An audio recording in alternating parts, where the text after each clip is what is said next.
giving me the opportunity to conduct this guest lecture. So dear participants, without further delay, let's begin our discussion. So before beginning this class today, let me introduce myself.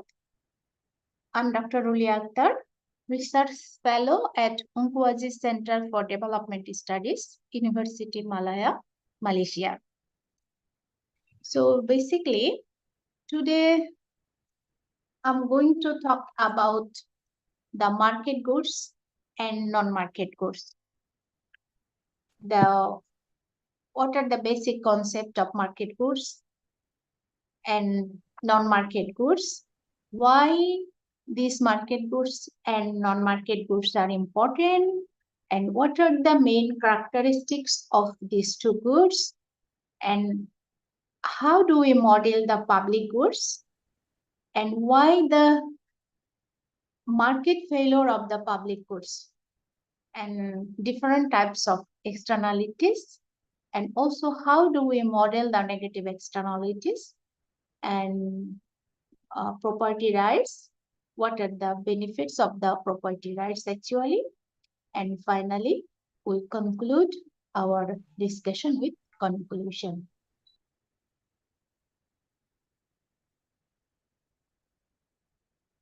Now let's look at the basic concept of market goods and non-market goods. What is the market goods actually? Market goods are known as the private goods. And market goods are tangible, can traceable, can be physical, and produce or services that are bought and sold in the marketplace, meaning that we can easily buy and sold in the market, and we can easily find out through a marketplace. And these goods have a well-defined price and can be easily exchanged or traded in the market of monetary compensation, meaning that there is the demand and supply. So if we have some demand, because if you want to buy something, you have some budget. So there is the demand and supply. So here, for example, the market goods is car, clothes, food, and everything actually, whatever we can find in the market. And the non-market goods, what is non-market goods? Non-market goods known as the public goods. Public goods are not typically exchanged in a market, and their value is not determined by a market price. Why? Because the clean air, for example, and the public parts, these one actually we cannot find out in the marketplace, and we cannot buy through the price. So it's difficult, right? Now let's comparison between market goods and non-market goods. And market goods, actually prices are determined by supply and demand forces, and consumers choose whether they want to buy or not that goods based on their preferences, based on their choices, because they have the budget, they have some budget constraint. Because if you want to buy something, even you have some budgets, because you want to going to the market and you say what are the price, is it if it's beyond your price or within your price. So there is the budget constraint. If you have within this budget, meaning that you can buy that product. And non-market goods are provided by the government and produced for non-commercial purpose, meaning that we cannot buy and sold in the marketplace. And nextly, in a competitive marketplace, market goods are exchanged or traded through voluntary transactions between two parties, buyers and sellers. And non-market goods are provided for free. That's why it's cannot find out in the market, because it is free for everybody or at a subsidized cost to ensure access and availability to all members of a society. and also and who will provide the market goods actually. The market goods finance, who will finance the market goods? Finance primarily market goods financed by private organization or private sectors that aim, why? Because their aim is to profit maximization, right? And then for the non-market goods, it's funded by the government or funded by public sectors. How?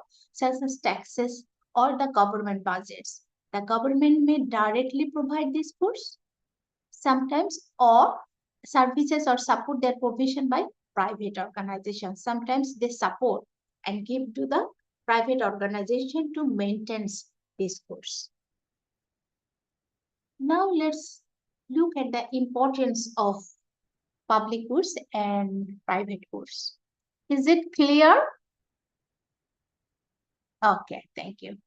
Public goods play a vital role in fostering economic efficiency, equity and fairness, and improving the overall quality of life in a society. That's why the importance of public goods. So here, how efficiency is important. Public goods can lead to more efficient resource allocation when a public good is provided. So it benefits all members of society without excluding anyone, meaning that if one times provided the public goods, its benefit can benefited all the people in a society. So nobody is left behind. And it's lead to optimal resource allocation and improve overall welfare. Now let's look at the equity and fairness, how this is important for public goods. This one promotes fairness. Public goods promotes fairness, fairness and equity in society by ensuring everyone has access to essential service or benefits. How? Regardless of their income or availability to pay, meaning that if somebody has lower income, or he or she can less pay, it doesn't matter because this is provided by the government. It's free, and this helps reduce economic and social inequalities. It is very, very important because reducing the inequalities, reducing the gap. Okay, now how infrastructure and public services are important, because public service and the infrastructure, actually there is roads and bridges and public transportation systems. It's very, very important for economic development, trade, and overall societal well-being, because without good transportation, without the development of the roads, we cannot well-being in a society, because we need the trade between the different countries, between the same countries, something like that. Now national defense, how national defense is a public good. How it is important, because national defense, actually protecting a nation is a collective responsibility, because the national defense, actually they can protecting the humans, protecting all the citizens in a country, and this is benefited all the citizens from the national defense. Now the positive externalities, public goods offense leads positive externalities. So how the benefits is spill over people who are not directly use of the public goods. For example, if we invest in education, so that can have broader societal benefits. How? Such as more skilled and productive workforce. When we have more productive and skilled labor force, meaning that in a society they have the higher income level, and they have reduces the inequality, reduces the gap between poor and risk. So education also the important factors. This is actually Dari the ayam Bu. Dari ayam Mbak Leni. Oh, positive externalities of the public goods. Now, public health. How public health is important? Because the public health, actually the disease prevention, healthcare, and yang vaccine kering. programs are example of public goods. And this one is vital for Tutup apa safeguarding nih? the health of entire Ora tak ora itu population. kameranya.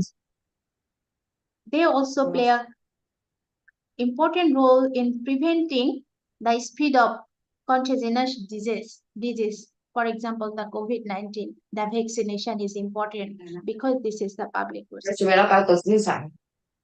I think somebody, can you mute your, I think somebody is talking, so can you mute? Sorry, can you mute students? Yes. I saw. Sorry, Dr. Oh, Rulia. it's okay, it's okay. I think No Alifka. problem. Yeah, Alifka Okay. is already mute. Okay, Thank okay. you. Because sometimes the sound actually. So is it clear? Yes. Okay. Yeah, okay, okay, thank you. Now the environmental protection. How environmental protection actually importance as a public goods? Because clean air, and then fresh water and healthy environment are public goods. Everyone benefited from these resources, and their protection is open the responsibility of the government to prevent the overuse and degradation. Because environmental protection, we need to protect our environment, right? We cannot damage our environment. And healthy environment and important for everybody.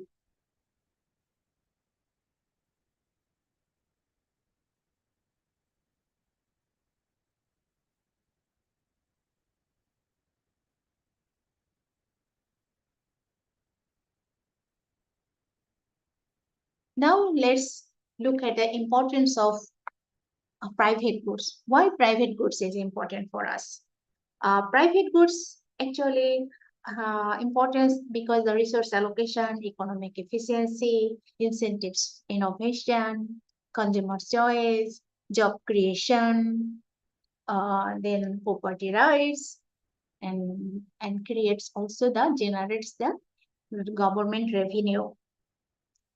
So how resource allocations? Because here market goods, I have already mentioned that market goods are bought and sold in a marketplace, and their price are determined by supply and demand curve, demand situation.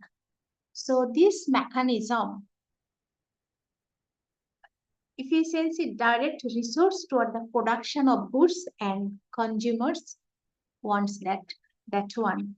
And that market goods is actually important for optimizing the resource allocation through the marketplace. Now, economic efficiency. How economic efficiency actually important as a private goods? So here,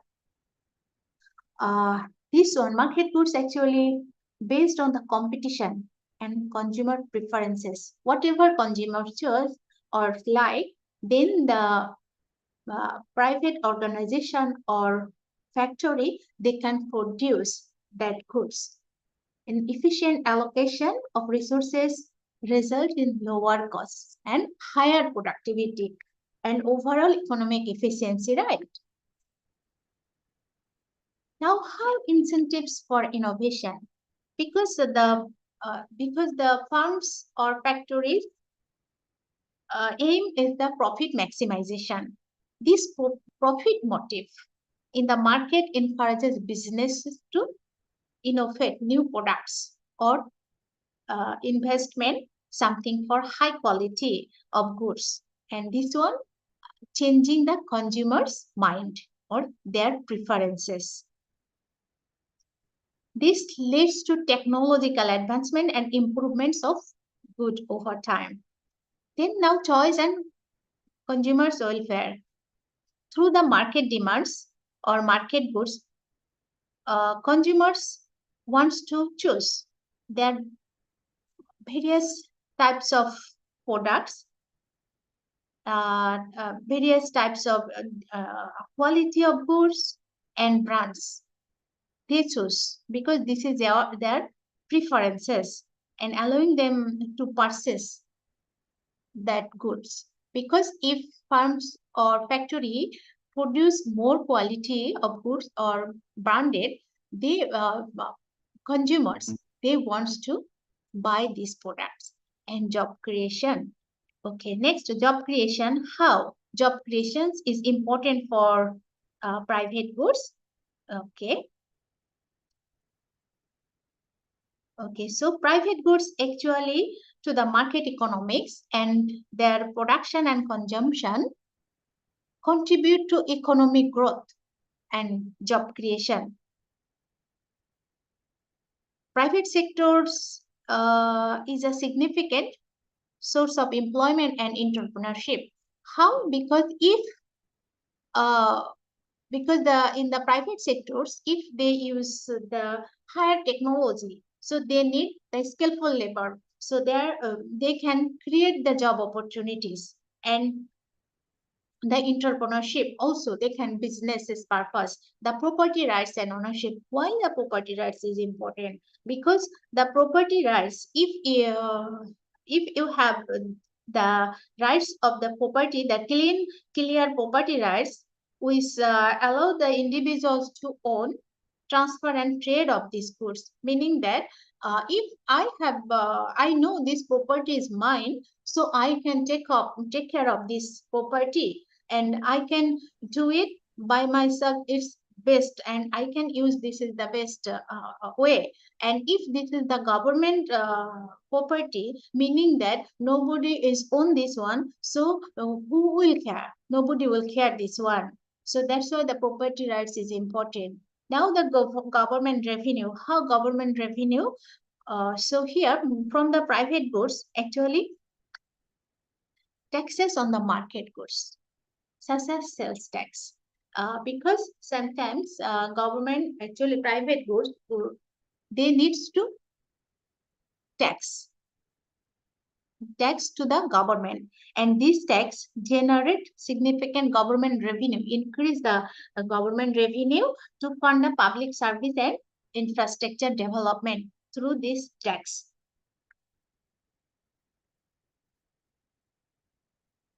Now let's look at the main characteristics of the public goods and the private goods.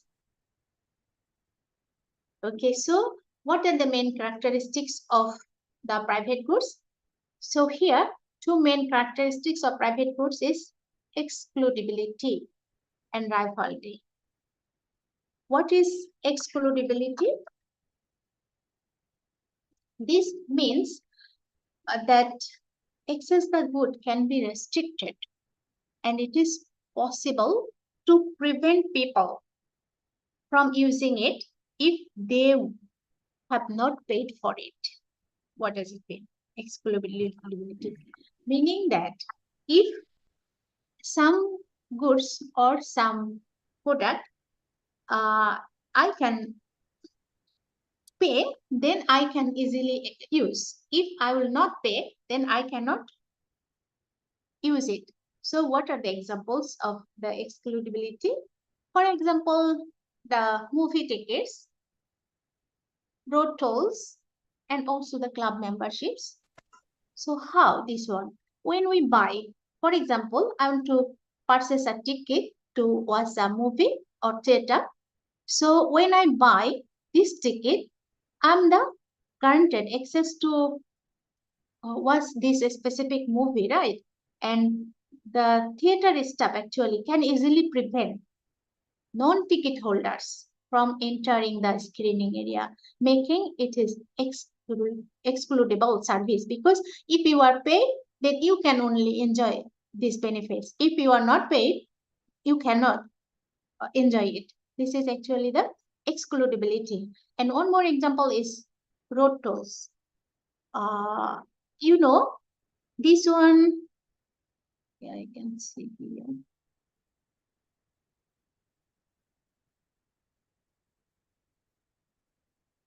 Okay, road tolls also one of the example of excludability, meaning that once we go somewhere, so we need to use that specific road because we need to pay the toll.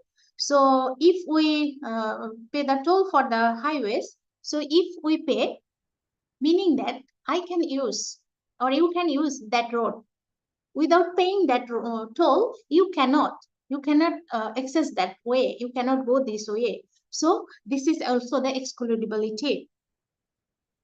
And how the club membership is excludable?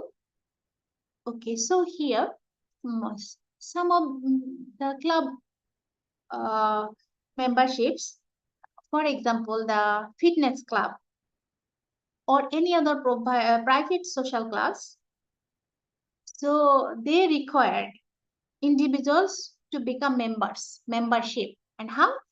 To through pay the membership fees. Only members are guaranteed access to clubs, facilities, and services. Without paying membership fees, cannot enter that club. So this is also excludable, meaning that you see, good can be restricted. Good can be restricted, and it is possible to prevent people using it if they not paid for it. Now, rivalry. How?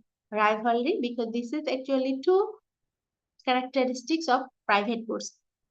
Market goods are rivalrous because meaning that consumption of one person reduces the amount availability for others. If one person buys and consumes a market good, there is less of it left for others. This is the because if one person use it, that one is diminishing actually for others. How? For example, food.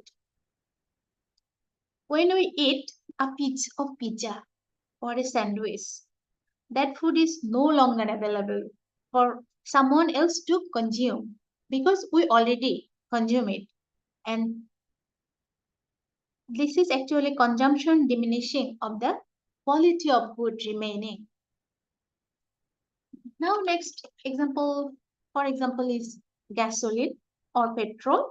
So when you fill up your cars with gas tank, you are using or we are using a portion of available of gasoline.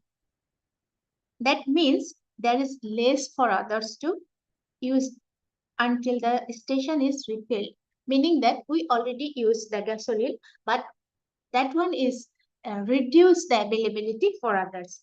And rental cars is one of the another example for rivalness because once a person rent a specific cars, it is not available for others to rent until it is returned. Once returned, then can be easily rent another person by another person. But if these are not rented back, then return back cannot be used.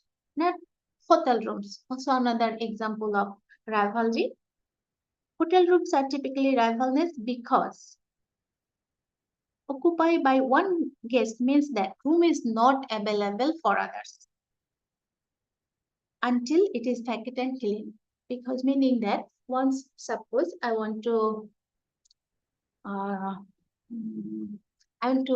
rent a hotel that I just booked a hotel room. So this one is only for me. So this is not cannot transfer anybody else once it is not packed and clean it. So this is also the rivalness of the consumption or rivalness of the private goods. Now the characteristics of public goods. What are the characteristics of public goods? Opposite of private goods or market goods because this is non-excludable and non-rivalness. Non-excludable, so meaning that it is difficult is difficult or impossible, you see, exclude people from using these goods. Why? Because once they are provided by the government, they are available for everyone. So regardless whether they paid for them. So here, how? This expense because the national park, maybe the public parks. If these public parks are non-excludable, right? Once this is open for public and it's challenging to prevent people from entering and enjoying the park, we cannot ask them don't go there because this is already open for all. This is non-excludable. We cannot prevent people to use this one. And the clean air also one of the important example of non-excludable. So everyone is the area, for example. So one area or some places they can breathe the same air, but nobody can ask you. You cannot breathe this air because this is the public good for free. So we can use, anybody can use. Okay, now another example is maybe the street light also. Street light, it benefits all the residents by providing the safer streets. Once it is provided, every individual can use this light, and if they haven't personally paid for this electricity, because if they are not personally, if though they are not personally paid that is electricity bill, because this is the state line, state light, so this is provided by the government and free for all, so nobody can exclude, so everybody can include with this benefit. And non-rivalness, that's opposite of rivalrous. The consumption of non-market good by one person does not diminishing the quality, the quantity available for others. Everyone can benefit from this good simultaneously. Same thing here. Non-rivalness, also the consumption of non-market goods by one person does not diminishing the quality or quantity available to others. Because once you go to the beach, for example, sea beach, so if somebody can swim or somebody enjoy the beach, playing the beach, so you also can enjoy the beach, you can play also the beach. So this is actually not diminishing the quantity availability for others to enjoy the area, because this is a wider. So it's impossible to prevent people.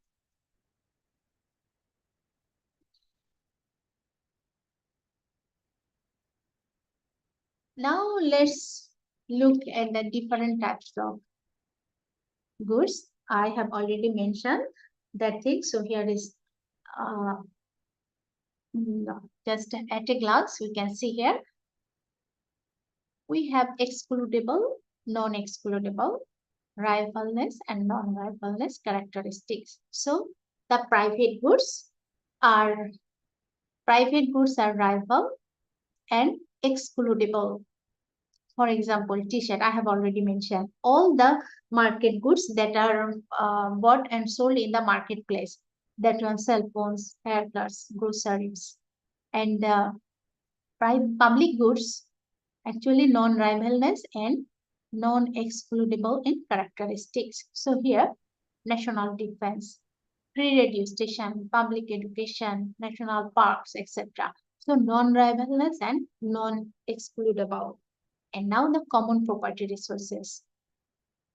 Okay, this one, rival and non-excludable. We cannot prevent people, but rivalness. How? The ocean fisheries. Ocean fisheries, groundwater, and community basketball court. Okay, how ocean fisheries is rival? Non-excludable, okay. We cannot prevent people, but how rivalness? I have example, okay, but I just in a short, I just tell ocean fisheries, meaning that if somebody go to the fishing and there is available of fish, and for first few trips or first times or 3 or 4 times they can easily get more fish, but after few more trips actually the quantity of fishing or quantity of fish is reducing, meaning that that one is the rivalness. So the characteristics rivalness and non-excludable. Now artificially scared goods, cable television, computer software road tolls, non-rivalness and excludable. Excludable but non-rivalness. I already mentioned the road tolls, right? Okay.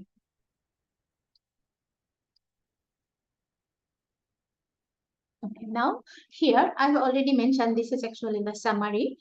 Private goods excludable and rivalness in consumption, and public good non-excludable and non-rival in consumption. Common resources. Common resources, what are the common resources? Common resources is meaning that everybody can use this one. This one is no private property. So like the park or the ocean or the sea, river, so everybody can use. So this is rival in consumption and non-excludable. We cannot prevent people from using. Artificially scarce goods is excludable and non-rivalness in consumption. Okay, now the here public goods and common resources, same as before, non-excludable. So people cannot be prevented from using them. Here you see the no price to it, attached to it, meaning that it's free. And public goods and common resources, that is the externalities problem. Positive externalities and negative externalities. Positive externalities, okay, they can benefit it from the goods. But negative externalities, they are harmed from the negative externalities.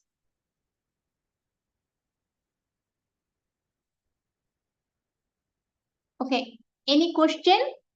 Or I can just go through first, then the question.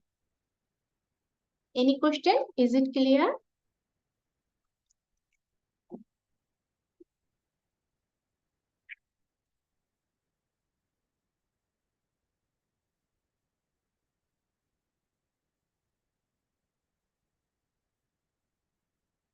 Okay, now common resources. What are the examples of common resources? You see the common resources or common property rights. So here, this is actually the river, right? So anybody can use these common resources. We cannot prevent, we cannot ask, hey, you cannot use this. So this is actually the common property uses. Here also, okay, now this is the example of common property resources. Okay, so here common property resources are non-excludable but rival. Okay, so here common property resources can be freely consumed or enjoyed by anyone, but their use by one person diminishing their availability for others. For example, the fisheries, fishing. I already mentioned that one. You see the stock of fish in an open ocean fishery, anyone with a boat can catch as much fish as he or she able to do, meaning that once he can able, but after few trips, the fish is reduced, the quantity is reduced. So fish caught by one fisher are not available to be caught by anyone else. This is the example. Once we overuse or overfishery, so that one the reduce its availability to all. Meaning that if you take out everything, so another person, nobody for another persons. So that is the negative externality. So what are the tragedy of common resources? Tragedy of common resources is the negative externalities. Because you see the reduce the availability to all. Okay, now how? I just show you the example. Okay, so here, okay, this is this horizontal axis, the fishing trip. I have already mentioned this, and this is the vertical axis, the price. Okay, so here we assume that each fishing trip cost $15,000. This one, his fishing trip is $15,000. So this is including all costs like boat, payment, fuel cost, etc. Everything is included here. This one actually the private cost. This is actually the private cost for each fishing trip. Now we need to consider actually the revenue. How we can get the revenue from this fishing trip. So here we assume that each fishing trips is 25,000 revenue. We assume that. So here until T0, every fishing trip get $25,000 profit. So now profit, how much the profit actually? Because this is the cost, this is the profit. So revenue, so 25,000 minus 50. 5,000 minus 15 equal to 10,000, right? Okay, so the revenue is 10,000 until this one, T0. So here, so after that, because fishing trip, but still they have, until this point, they have the profit. But until here, if they exceed the T0 point, so from here, they include some social cost. Why? Because you see, it's still the profit, but it is reducing, diminishing return. So here, some still they impose the techniques because I think they use more words or technology to use the advanced technology, meaning that they can use the net. That one is can easily catch more fishes, or use the boat that one goes swift to the deep sea. So here they have another social cost. Improve the social, they can impose the social cost, but still they have making their profit, but reducing. You see, until this point, they start, but this point actually they cannot stop fishing.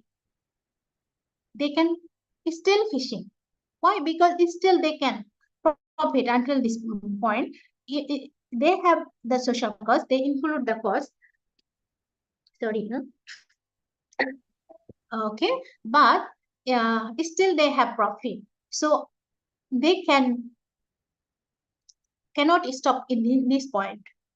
If in this point everybody can get profit but less, but until that, until, because here still revenue is higher than the cost, so that's why they can fishing until this point TE, they will stop here because this point is reducing, revenue is less than the price, cost is higher than the price. And so what is the efficient point of fishing? So should be here in T star. So T star is the efficient. Everybody can benefit it. And they are not stopping fishing here. I have already mentioned. A number of fishing trips will continue to increase. They will continue increase until TE. Why? At this point, no profit. Because social cost is higher than the revenue.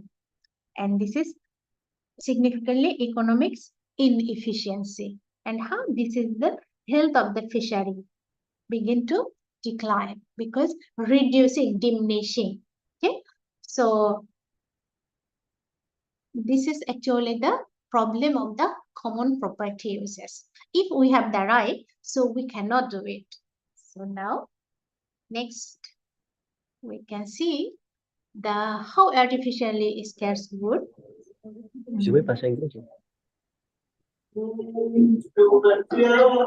Anybody in the mute there? Please mute. Okay. Here, okay. So market and artificial is very good. So here, for example, the cable television. Okay. So here, the cable television wants to install the cable. This one is for individual, for give them, and also they impose some cost. How much the cost? Cost is $30 per month, and in this $30, actually 80, you see the 1,000 of households, meaning that 80,000 households are signed in this amount. So here, this is the consumer surplus, this is revenue, and in this point, they can, and the what are the profit here? They can revenue gain to the cable company 80 multiplied 30 and 2.54 million. So they can benefited from here. But you see, at this point, if the cable company increases until this, meaning that more 40,000 households increase, but they are, you see, they are paid until this. But this amount, if they increase the household, they can install the cable, but they are not willing to pay at this amount because you see, I think more less than that. But still, the cable company get a profit.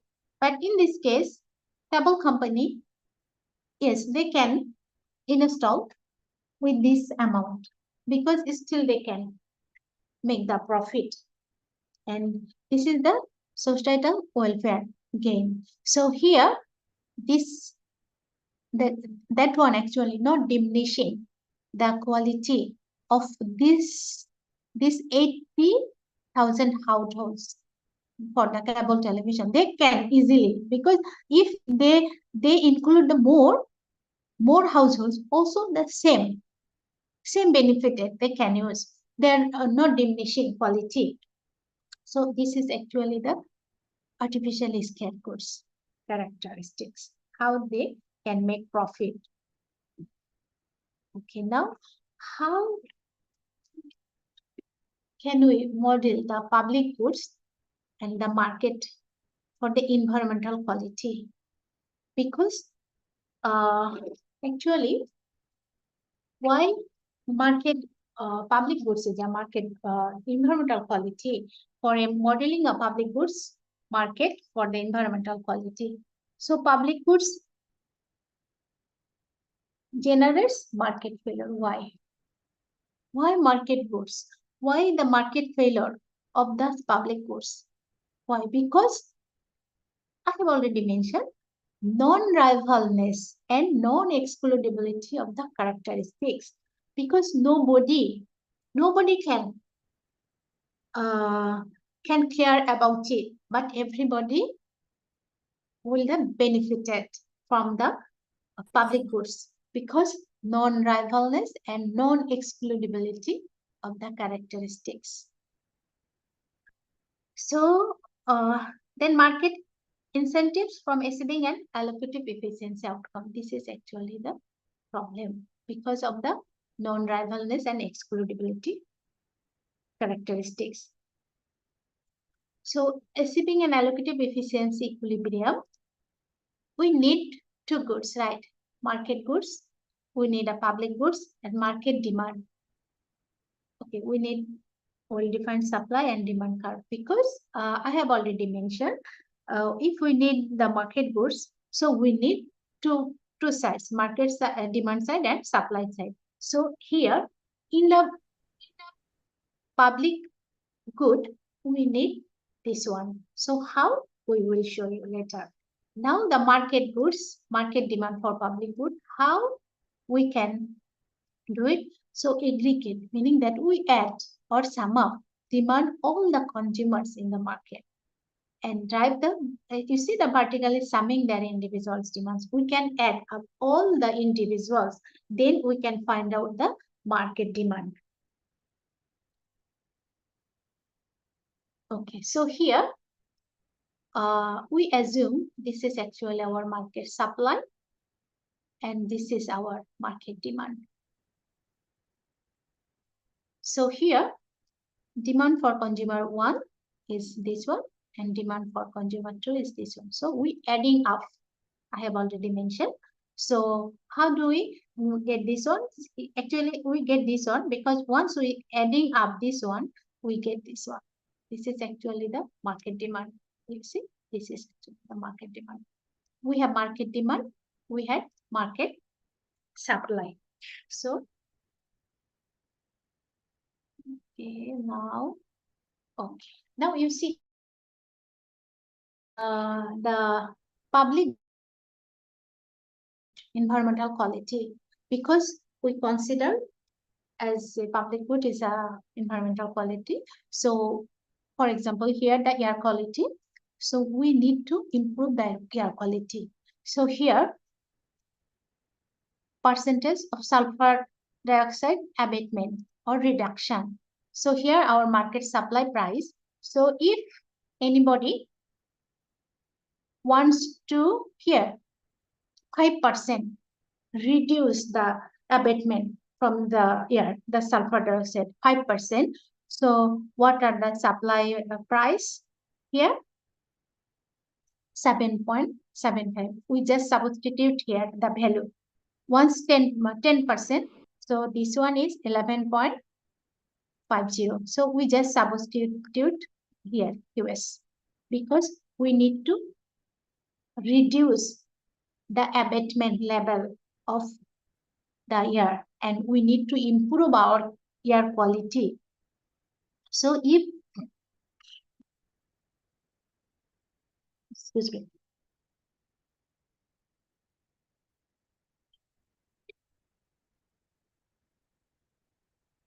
Okay, if we want to reduce 30%, then the supply price is 26.50. Depends on us. How many percent we need to abatement that. Okay. Now here, okay, we adding up this value. We have this value. This is our supply and this is our demand. So here consumer 1 and consumer 2. This is the quantity demanded abatement sulfur dioxide. So here we see here price P1 consumers willingness to pay. How much wants to pay for improve the air quality. So here, for example, if consumer 1 does not pay anything, any amount, so the consumers is still this one, right? 10. Okay, now if consumer 1 willingness to pay, so here 5% wants to increase 5% abatement level. So how much he or she wants to pay? 9.40. And here for consumer 2, 14.10. 10% if he or she wants to reduce the sulfur dioxide from the air or improve the air quality. So consumer one wants to pay $8.80 and consumer two wants to pay $13.20. And this is the, we add up summing up all 1 and 2. So we got this one. Okay, so here, why? Now the question, why consumer 1 and consumer 2 pay the different? Their willingness to pay, why different? Why their intention or why their not willingness to pay the same amount? Why? Because every individuals or everybody has different types of income or unique income, and about the perception, the different perception about the environmental quality. So, and different types of income, different types of wealth and preferences also different. That's why consumer 1 and consumer 2, the willingness to pay is different. Okay, and in this case, we also think that actually consumer 2 have more, consumer 2 wants more pay because I think he or she actually more aware about the health, more aware about the environmental quality, and also maybe he is the member of environmental group, and he or she more aware about the benefits of the clean air. That's why he or she willing to pay more. Okay, now you see this is actually the graphical explanation from the previous graph. You see here D1 and D2. You see here consumer 1 and consumer, this is actually the demand price P1 and P2. So here first one is 25. Okay, so here, okay, price is 22. Okay, 10, and this one. This is actually the graphical solution. You see here, the demand curve level here, D1 and D2, this is actually we adding up both individuals. Consumption decision for two consumers for air quality, consumer 1 and consumer 2. Okay, so here, price, corresponding price is equal to the vertical sum. We have already did it. So the individual price response for that same quantity as on the curve D1 and D2. So here, so once D1 and D2's demand is this, but they willing to pay is both, because this we can add up these two values here, this one and this one. So here, you see, okay, this one is 8.80. If willingness, if consumers, first consumers willingness to pay, this one is actually if he or she wants to reduce the abatement level from the year. So this is his demand, and this is consumers to demands, and this is the overall adding up. Okay, now here, now how we can find out the equilibrium level? Because I have already mentioned we need demand price, we need supply price. Now we have both. You see the market demand price and market supply price. So here, how this is abatement of the sulfur dioxide from the air. So if we want to reduce 5%, so 5%, so what are the market price? Market price is 23 and the supply price is 7. So now the condition, what are the condition of equilibrium or efficient level? Market demand equal to market supply. So until this, we can see here, once 10% abatement level. So that is demand price is 20, not equal. Demand and supply PS should be equal. So here 11.15. So in this point, you see here, once we want to reduce 20% abatement from the year. So this price is okay. So here the market demand and market price is equal, meaning that in this level, price demand equals supply, meaning that there is an optimal level, equilibrium level. In this point, we can here 20% argue that 20% abatement, we can reduce the air quality level. We can improve actually air quality and reduce the abatement level. Okay, you see this is actually the market demand and market supply. So here, because we have, okay, so once we mathematically solve this one, so we will get this, the same result. Because we just use here, one price equal to demand price equal to supply price. Once we do this, we can find out this one. Price equal to quantity is equal to this one. Here, because here this is actually the efficient level. Everybody can satisfied with this position. This is the optimal level of pollution.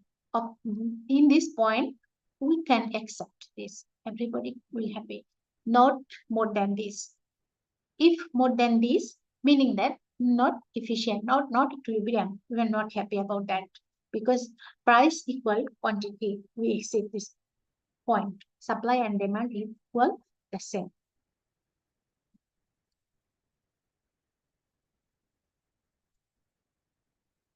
Okay, now why the market failure? What is the reason for market failure of public goods? I have already mentioned because of non-rivalness, preferences, free ridership problem, and also the imperfect information.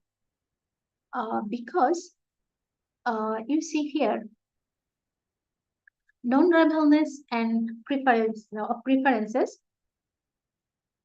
you see here, consumer does not volunteer willingness to pay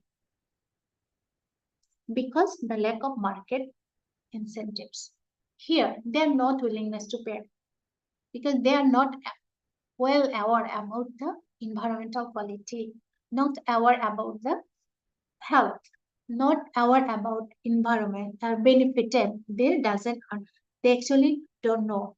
So that's why, because, and also this is the problem, non-rivalness.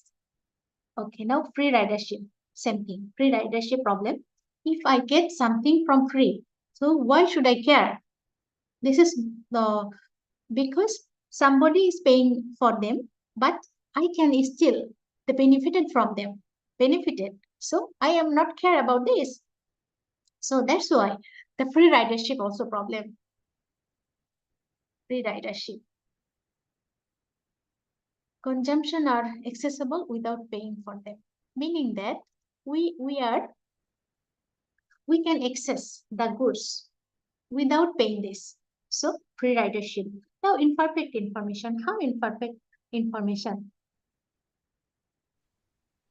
Okay. Anything? Any question?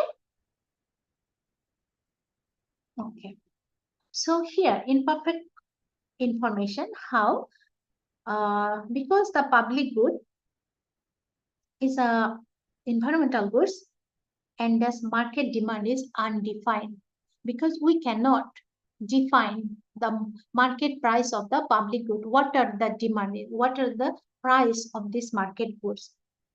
Public goods is actually the environmental quality, and the consequences can be a serious ecological harm, because we are not care about, if we are not care about the environment, this is actually affect our environment, affect the ecology. So in many public goods actually, consumers are not fully aware of the benefits associated with the consumption, because they actually ignore the benefited of the market, especially when we talk about the environmental quality, because most of the people actually are not aware of the health and the recreational benefits. Because if the public park, once we go there, if we clean by ourselves or we have the responsibility, then everybody can benefit it. There is the fresh air, we can uh, use the beautiful scenery, we can see this, that one, from there we can benefit it, because the fresh mind, we have the fresh mind using the environmental good environment. And even though consumers actually not willingness to pay, if their willingness to pay for cleaner environment, the demand price would underestimated underestimated for the future true benefit. Why underestimated? Because actually they think, okay, if we are paying this one, so we will not be benefited. They're not believe actually. This is the actually due to the incorrect information, which is another source of market failure. Because if somebody knows about the environment, this is environment is benefited for us, so supposed to be he or she will willingness to pay or protect this environment, because they are not aware about this. Okay, now what are the solution to protect the public goods or the market failure? Okay, so here, what are the solution? Solution is government intervention, because government actually, okay, this is actually, you see, the government responds to the dilemma of free ridership and non-rivalness preferences. Due to free ridership and non-rivalness preferences, the problem is the market failure. And now government intervention is urgent for the solution of failure to the market good, because direct provision of public goods, they can protect. You cannot use this one directly. You must pay some things, or you see regulation or taxes, or sometimes some park or some places actually they have the ticket system. If you will buy the ticket, you can enter, and this amount they can use for the cleaning purpose. They can maintain cost. They have the maintenance cost, right? And reduce consumption of the common resources. You cannot easily use. So that's why the government intervention is needed. And also one important thing is turn the common resources into a private goods. Private goods meaning that they have the ownership right, right? So here, if these common resources into a private goods, meaning that environmental quality will improve.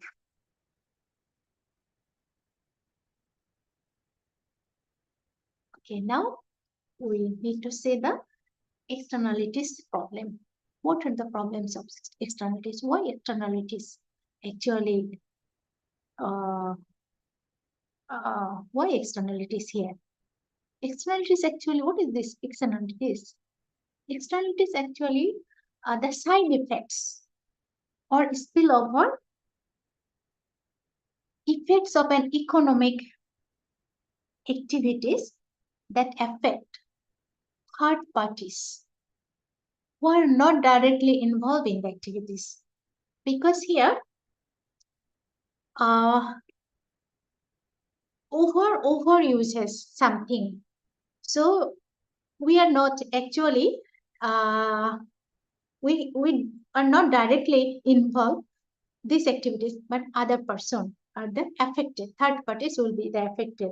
So there are two types of externalities. One is positive externalities, another is negative externalities. So positive externalities, what is the positive externalities?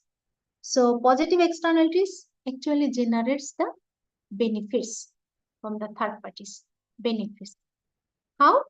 Because you see, when we get the vaccinated against the some diseases, contagious diseases, so they are not protect themselves, but also protect but also reduce the risk of the spreading of the disease to others. This is the positive externalities, such as, for example, the last COVID-19, right? We are already vaccinated, and once we vaccinated, we protect ourselves. Not only ourselves, we protect others also, because we reduce the spreading of the disease. So this is the positive externalities. Okay, good. So far, so good. Positive externalities. But now negative externalities. What is the negative externalities? Okay. So negative externalities, the activities, you see, impose cost on third parties. These negative activities, they impose cost on third parties. Meaning that if you don't use this one, you are not involved this one, but why you need to pay? You need to pay because you see that air pollution from the factory production negatively impacts the health of nearby residents, because in some area, if there is the air pollution, so we are not actually do anything, but we are affected, third party affected, you see, impose the cost. We need to pay for this health condition. We need to go to the hospital, we need to take medicine. So everything, this one impose the cost of third parties. So this is the negative externalities. These negative externalities, so we need to actually, that's why the to reduce the negative externalities, we impose the government tax or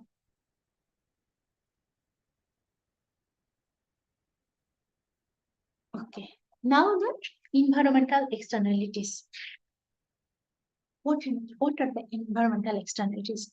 Environmental externalities, actually the unintended side effects of economic activities on the environment, affect the environment, which are not reflected in the cost or price in the goods or services involved. Environmental damage, actually, this is the environmental externalities. So environmental economics, who are the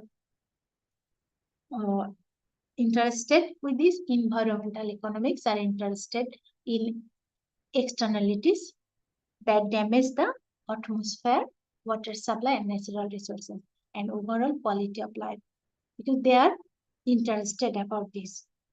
Because everybody should be interested with this environmental quality, because environmental is the broader aspects. If everybody care about his or her way, then our environment, our atmosphere is be good for everybody. So here, environmental externalities can occur in relation of both production and consumption. So how this is the air pollution, water pollution, deforestation, noise pollution, land degradation, how this one affects. You see, I just give some examples. How many minutes we have? Still time, right? We we set until 2 hours, Professor. If you want to continue it until 2 hours. Okay. 10 a.m.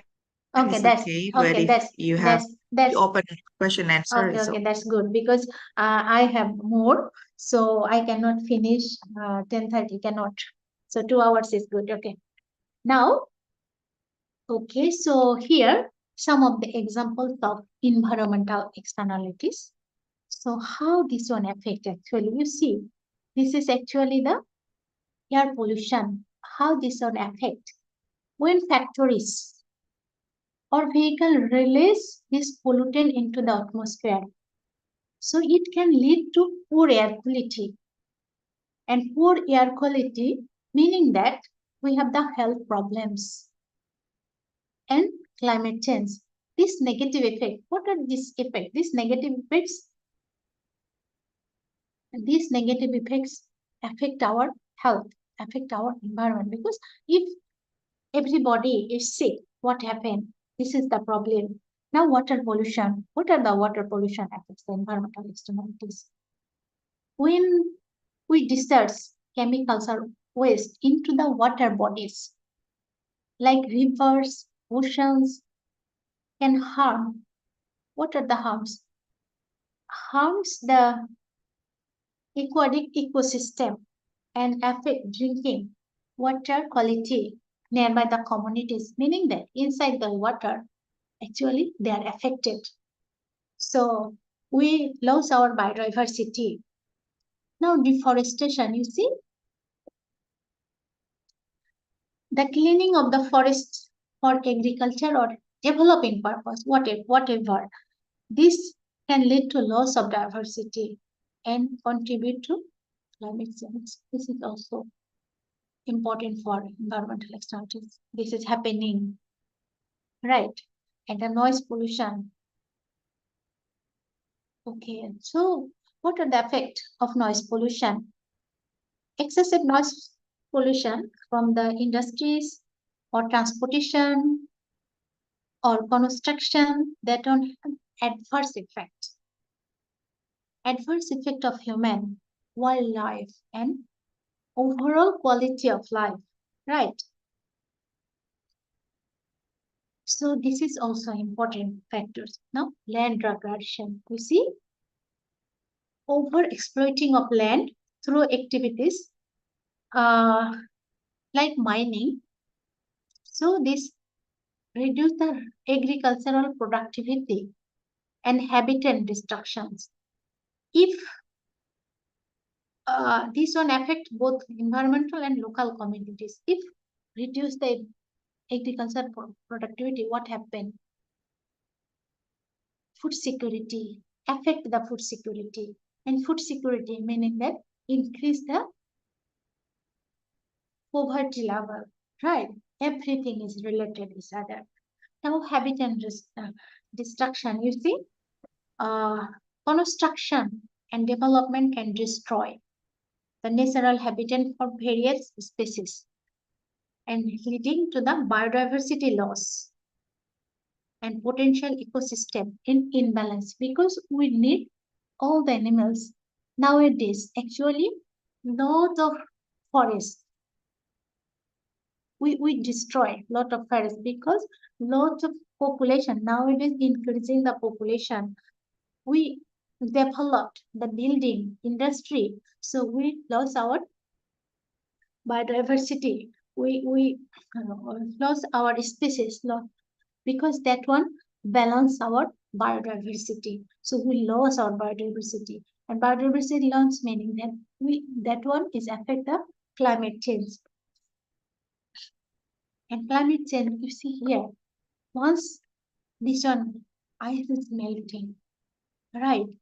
They this is that if greenhouse gases such as carbon dioxide and carbon monoxide from the burning fossil fuel, what happened? Global warming global warming happening, and also sea level increase. And sea level increase meaning that the water level, right? Extreme weather events. And this is affect our ecological environment. and affect everybody. And if water level increase, more water, meaning that the flooding. Flooding meaning the destroy. And we can damage, and we can lose our economic activities, we can lose our economy. So once economy lost, so affected, lot of peoples are affected. So that's why we must care about the environmental. So we need to do together. Okay, now what are the relationship between externalities? So I have already mentioned there is two types of externalities. One is positive externalities and another is negative externalities. So positive externalities actually public goods such as education. Education is a public good, right? So that one is involved in individual and both. Okay, public goods are, so here public goods benefits not only the students but also overall society, creating how, so creating an skilled labor force, and once skilled labor force, reducing crime and also reducing the inequalities. Once reducing the inequalities, what happened? Meaning that we improve our improve overall economic growth, right? And once economic growth and everybody, and once people are educated, meaning that they are concerned, they're more concerned about the environment. And the negative externalities, for example, the air quality. Air quality in a city can be a negative externalities of public goods. So here,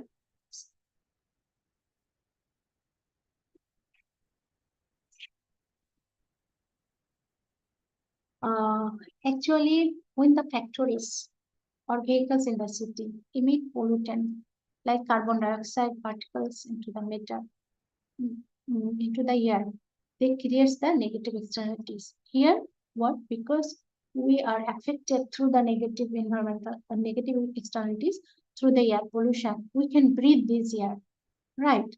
And that air we cannot see. We cannot see what is this is clean or not. So we cannot see with the with eyes, but if we see the microscope, we see a lot of dust. That dust go inside our lung, and this is we affect through the air pollution. You see, this pollutant can harm the our health, residents, and damage the environment. And this is actually suffer from negative consequence of pollutions are not directly involved in production, because we are not actually involved with this production and consumption, but we are affected through that air pollution because of the factory. If we live near the factories, so if they're polluted some air, so we are also use that air. We can breathe from this air, so we are affected through this air. So because we are not directly actually involved with this production and consumption of goods or services, that causes that pollution, but we are affected. Now, how do we model negative externalities? So model, so negative externality.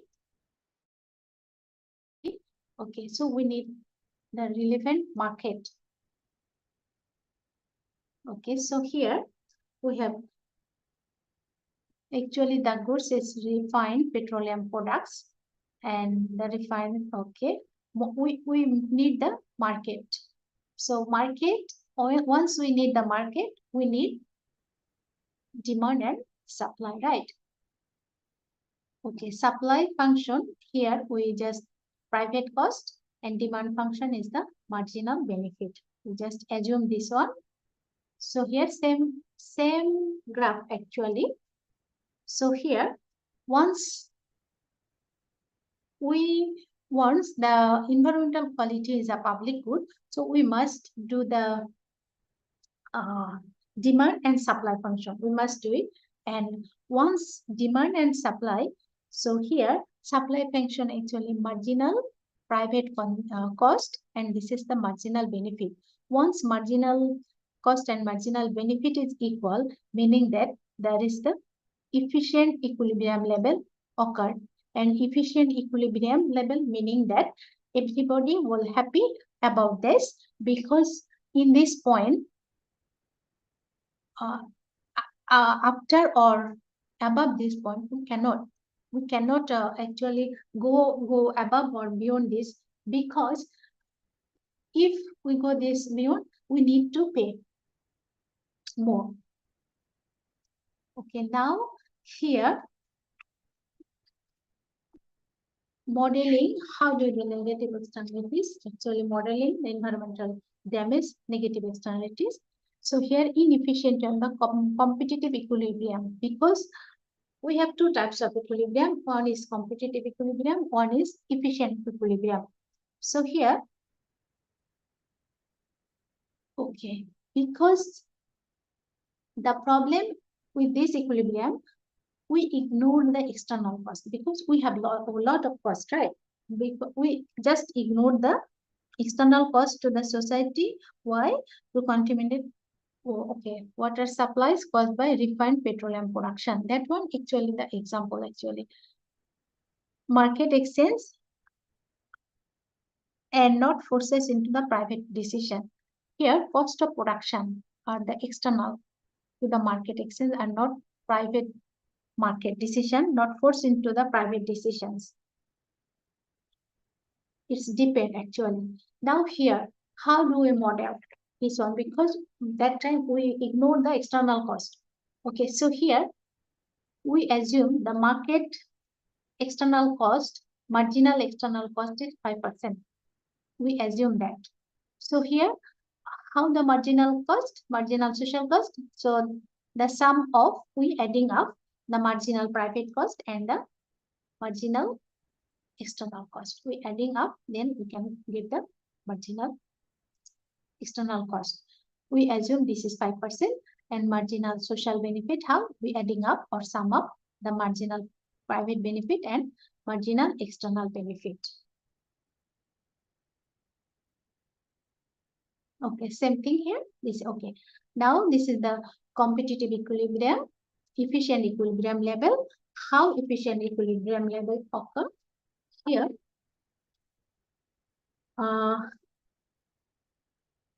Okay, so here actually this is from this graph. Okay, marginal benefit equal to marginal cost, efficient equilibrium.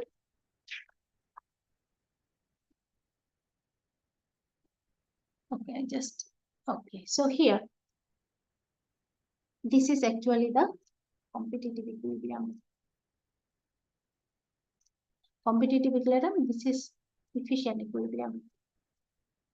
Okay, so here at the competitive equilibrium, marginal profit is 0 because marginal social, here marginal private benefit equal to marginal private cost is same. And in this point, here the price is low. Why? The competitive market price is low compared to the efficient equilibrium. Efficient equilibrium, you see price is high and quantity is low. Why this situation is occur? Okay, so here in efficient equilibrium, so marginal social benefit equal to marginal social cost. I have already mentioned this one. So now the question, why competitive equilibrium is the price is lower compared to the competitive equilibrium? Because here we cannot ignore the environmental damage. We cannot ignore inefficient market, but competitive market, they can produce more. Once you produce more, cost should be less. You see, once he or she produce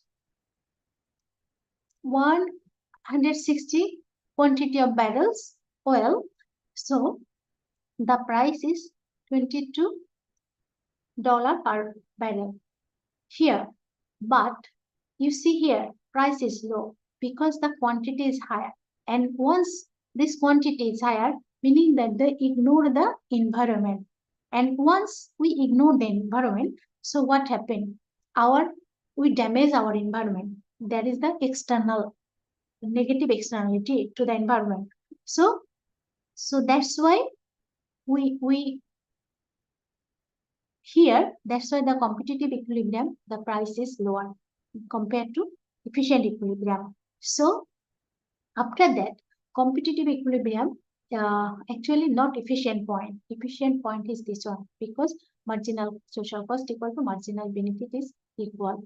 So that's why we need to the property rights, because you see here, you don't have the property rights. This is actually the common resources. They use the common resources through because the sorry yeah,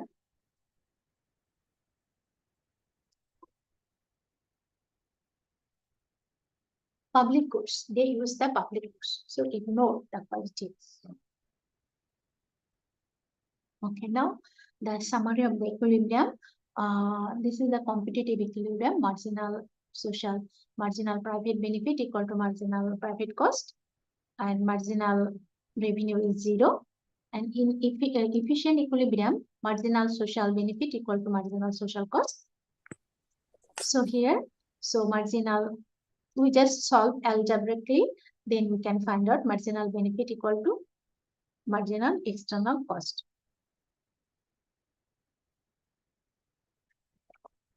Now, how we can gain welfare gain in a society from our negative externalities? Now, if production of a commodity generates here are negative externalities, the market will yield an inefficient solution because with too many resource allocation, too many resources allocated to production. You see why inefficient here? Sorry, inefficient equilibrium, competitive equilibrium, because they use more resources to production to produce.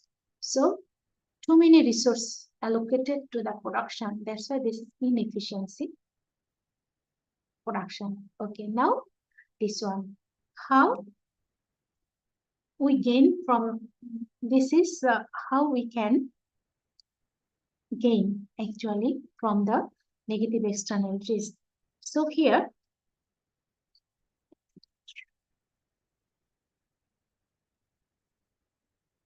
so this is our competitive equilibrium. This is efficient equilibrium. So efficient point will increase if the output level is decreased from this 160 to 108. So here,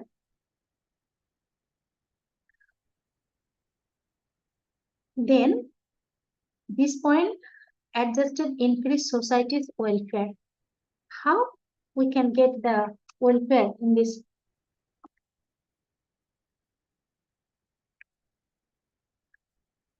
You see, this is the actually the marginal social cost. Okay, so this is competitive equilibrium. Marginal social cost equal to marginal social benefit equal to equilibrium, right? So here, PE and QE, this is our efficient equilibrium. So here, marginal private cost plus marginal external cost. Okay, so in the competitive equilibrium, here, the negative externalities. because over allocation of resources. Because we ignore the quality of the education, quality of the environment. That's why we ignore this one. At QC point here, marginal social benefit is below.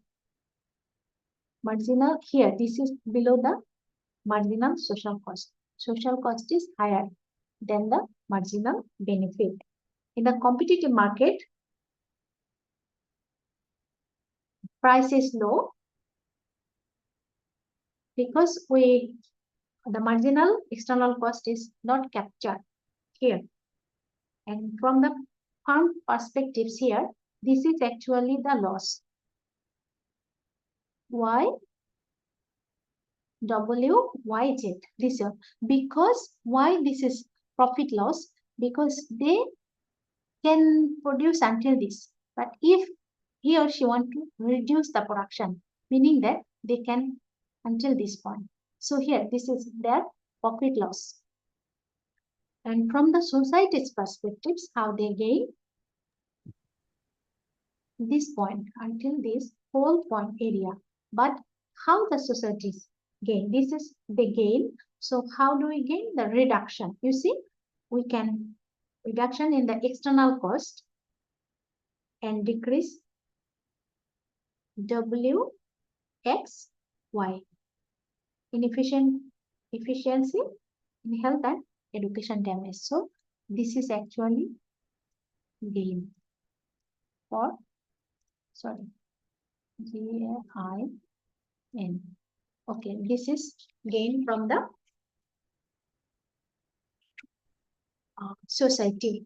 Okay, so here, and once society gain, and this area is efficiency and resolve this solution, because the externalities problem, we solve this problem through the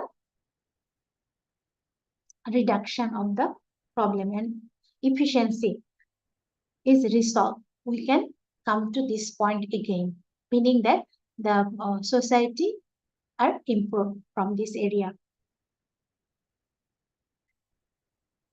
Now, why the market is failure? Again, the common property resources and the economic problem. Why? Absence of property rights. This is the important things. Another issue of market failure because of property rights. Absence of property rights. So property rights or ownership. What is the property rights? Property rights or ownership are a set of valid claims to a good or resources that permits its use and transfer of its ownership through the sale. Meaning that here, these rights are generally limited by law or social custom. So here, why property rights is important?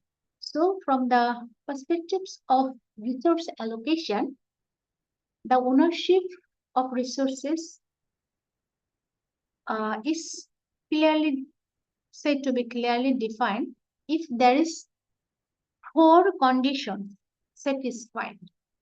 What are the 4 conditions for the property rights or property ownership?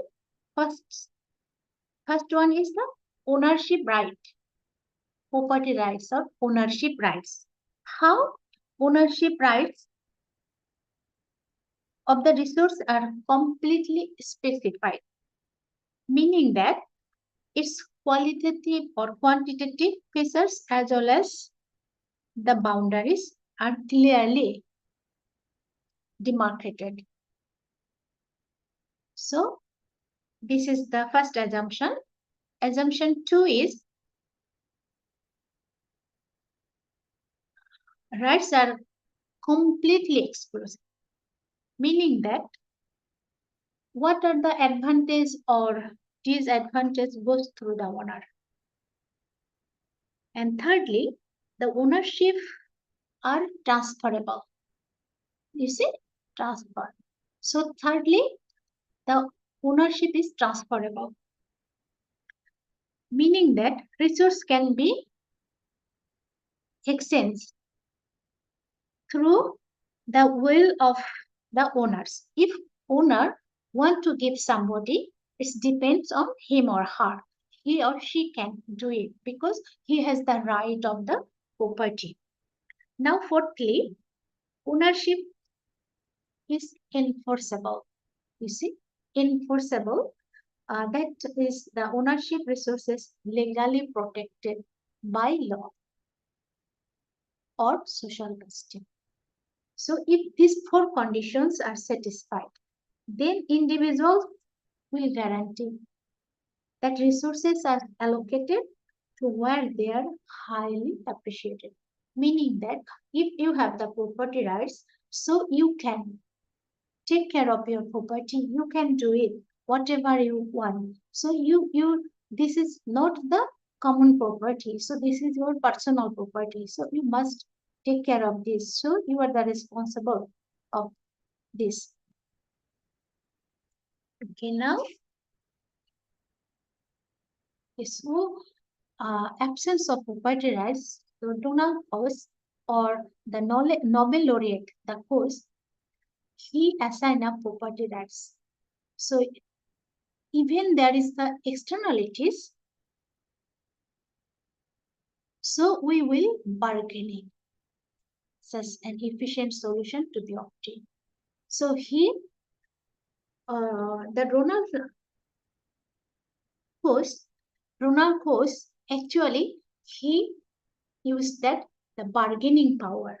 If we have the bargaining power, so we because if we have the property rights, I am the owner of this, so I have the power to bargain. If you want to pollute these things, you need to pay amount this one. If you want to use this one, okay, sure, no problem, but you need to pay this amount. If you agree, okay, this is actually the bargaining power.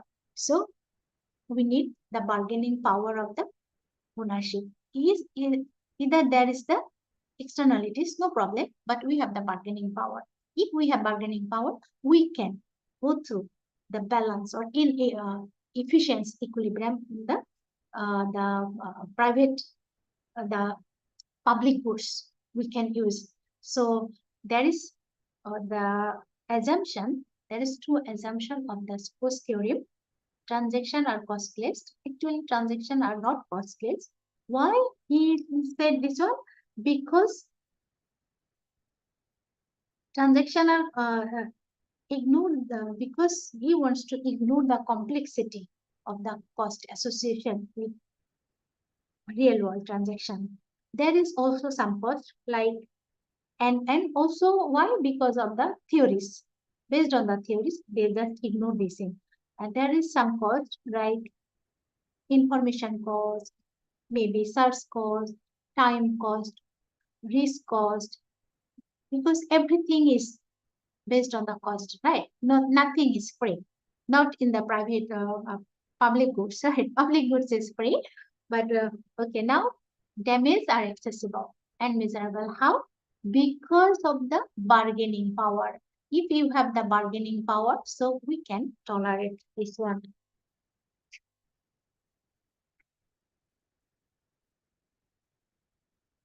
Okay, so here, the example here, why this one is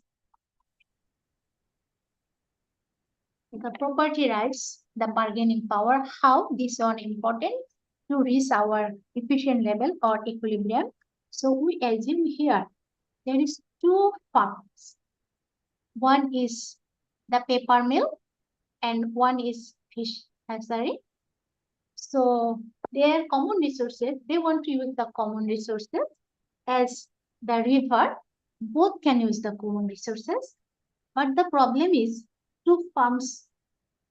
Okay, so here now the problems, okay, property rights of course here because both two company here or two products, two farms. One is fish hatchery and one is the paper mill or something like that. So both can use the same river. But now the problem is who is the ownership of this? This is actually the property rights, this is important for property rights, we assume that, we think actually the legal rights is to use of the river belong to the hatchery. And if the hatchery has the right, it depends on him or her, he or she could completely deny the paper mill access to the river. If he wants, he can access him, allow to him use the river. So here, and paper mill, okay, because they want to discharge their waste into the waste emission into the river. So we begin with 0 here. The amount is 0. 0 amount is pollution into the river from the paper mill. This means here paper mill has to find alternative solution. How? Because the hatchery farm, they are not allowed him to waste emission in the river. So now what the paper mill will do? Paper mill wants to do some things because he wants to offer some payments or alternative way to disposing waste into the river. So how? So this total amount of 200. So when this waste generation of paper mill is less than this point, 110, the marginal pollution control, this is marginal pollution control cost, is greater than the marginal damage cost to the hatchery. So here in 17 unit of waste is estimated into the river. Here the marginal cost of hatchery is $20. Here to achieve the same result, the cost paper mill is $50. So in this situation, paper mill actually offer a payment in between 50 and 20. He offered $30. So I will give you $30 per waste generation. So you are allowed, give me to allow use this river. So here, then the hatchery farm think, okay, if he can pay and he reduce this amount, waste generation this amount, at least this point, he or she can, we are benefited both parties. So, okay, I can allow him to waste that generate into the river. So in this position, so here, this is actually the efficient level. This is the bargaining point because he is used to use 200 waste generation into the river, but reduce into this one. So if this point, everybody is agree because he wants to pay $30 here. And this is 70 unit of paper waste willing to pay for hatchery. And so here the fish of operation of the dumping of this 17 unit, he wants to dump into the river. And the optimal pollution, now his optimal pollution level is marginal social control cost equal to the marginal damage cost. Once we reach this equilibrium, meaning that we reduce our emission. So this is the power of the bargaining or power of the property rights. Now we are in the last stage. So here, okay, bargaining of the property rights. Post theorem outcome acid, okay, because okay, opportunity cost is here, marginal revenue is greater than price and marginal external cost.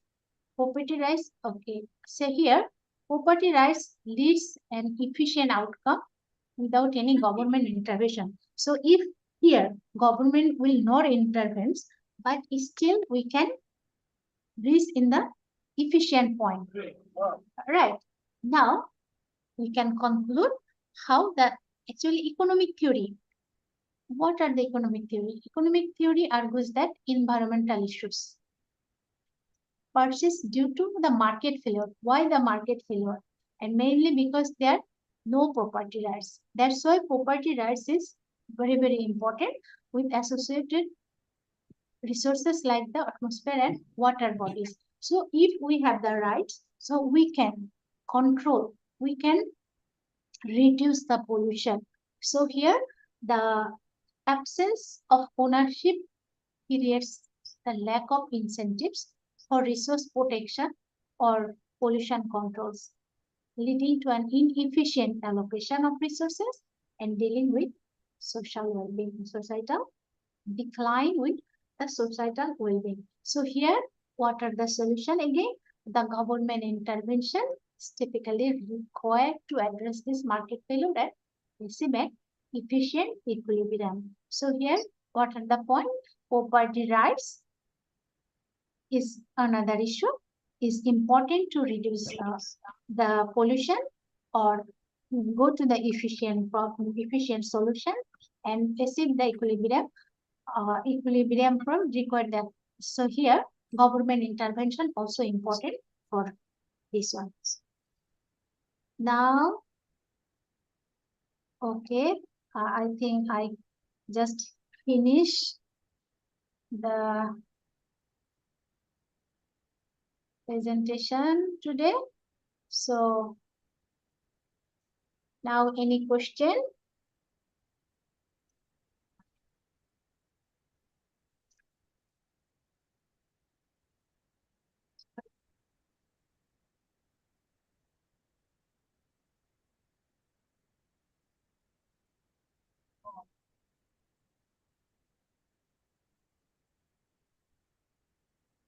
Any question from the students?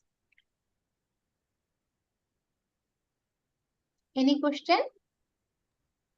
Okay, student, if you have any question, Professor, sorry, if someone make some question, is there available for you to accept when they can raise their hands and then they can in the Okay. middle of the meetings might be if they have some questions might be, but for Okay. now probably students, if you have any questions, you can raise your hands and open microphone. If you do not have any question, please also answer that you are not having any questions. Thank you. Yes.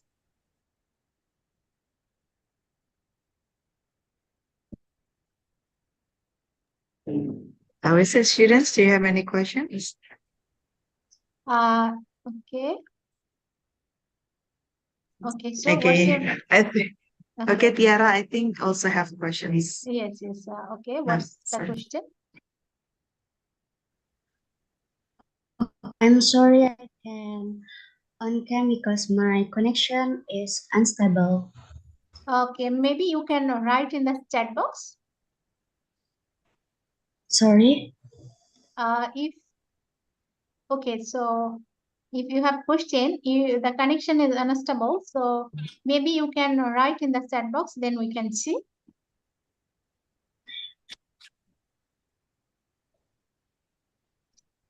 Maybe I just talk. Okay, never mind. If you have question, maybe you can ask later. So I will answer your question later on once you are, because I have the email address. So you can ask through your coordinator. Maybe she will contact with me. Okay.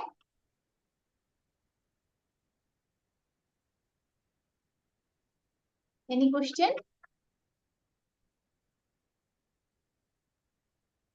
Okay. Good afternoon. Yeah. Introduce myself.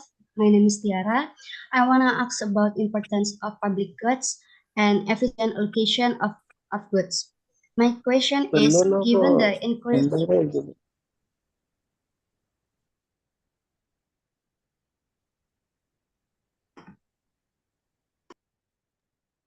Yes, please, Tiara.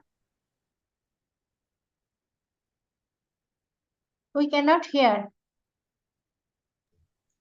I Okay. think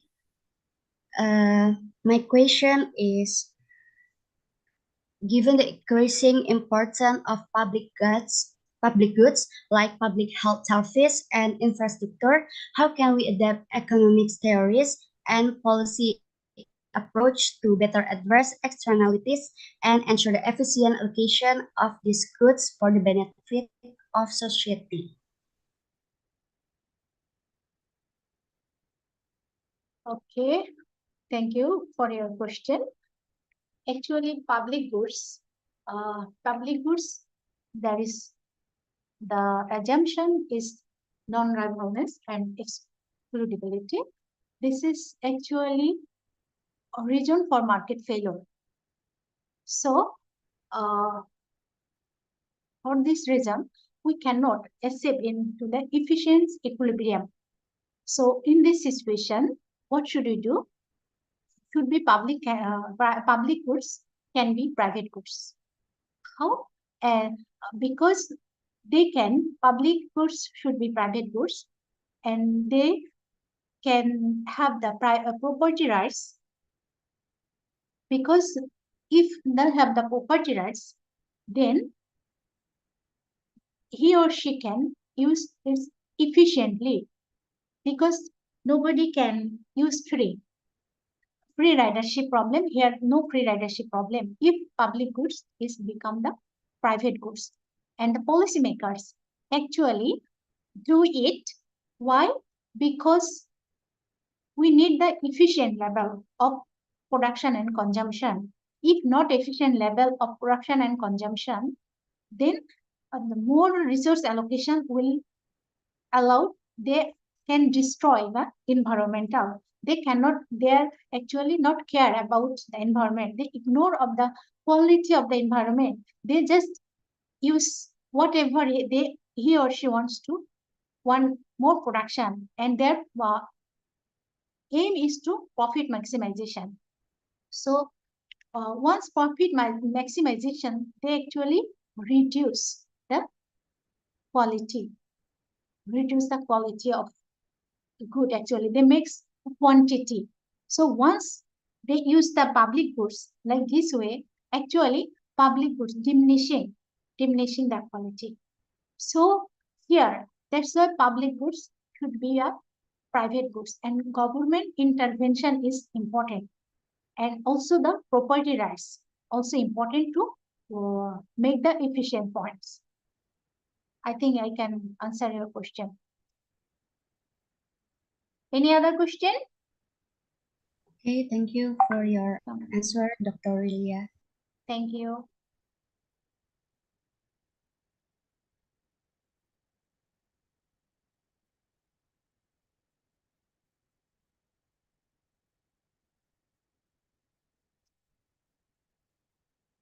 Any question?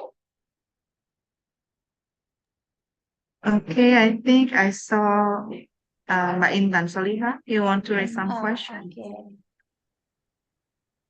Okay, thank you for these opportunities. Okay, ma'am, as you mentioned, that public goods in certain situation, it will lead I the think market failures and free I think riders. your internet connection is problem. Cannot hear anything.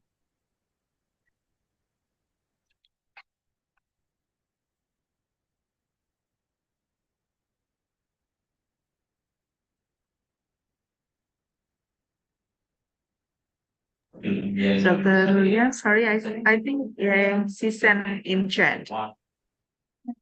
Because okay, goods in certain situations, it will lead to a market failure and free ridership of, okay. So government intervention through tax policy, then wants to opinion when it also cause negative externalities. Some more parties essentially increase spending. Thank you.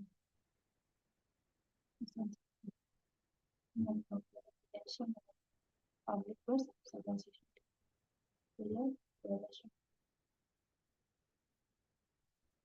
Now, was topic one. Okay.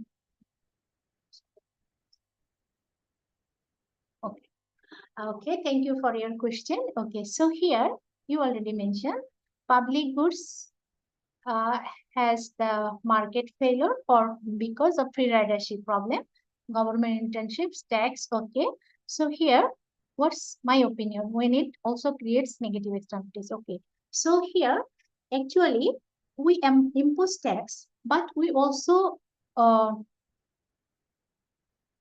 reduce. We just not free for all. We just this is actually make the property rights, ownership rights. If we give somebody, for example, a park, so we can give to the private company. So private company can provide something. So here, if this is the private companies, so publicly cannot use directly, and sometimes lots of peoples, and if they will use all things, so then can be there is crowded, so limited person. So sometimes the property rights actually importance to reduce the externalities. Thank you. Then any question?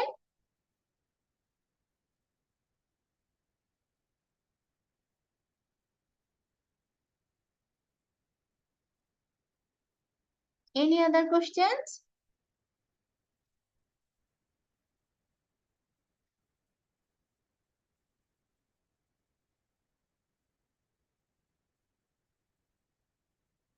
Yes, any other question from the students?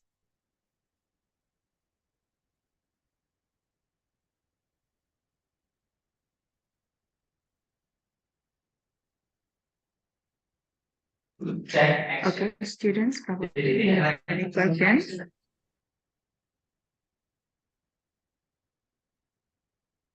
Any question?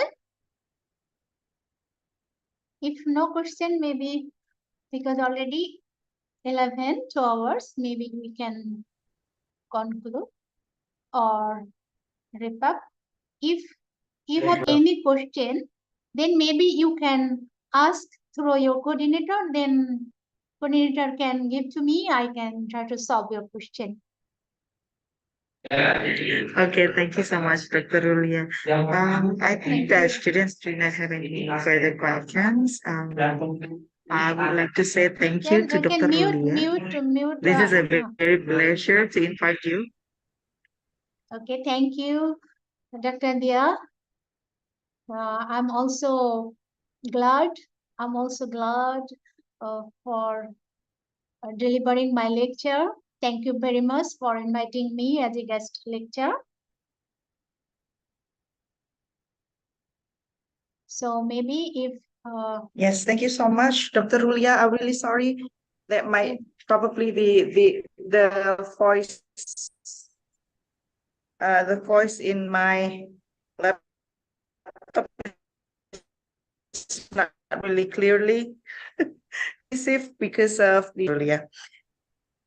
yes, because the Thank you so much for your thank class. you, thank you.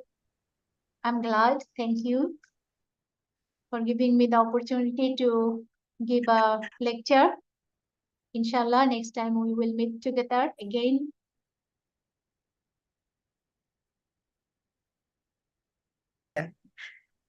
For the benefit cost analysis. Okay, Dr. Rolia, thank you so much for your time.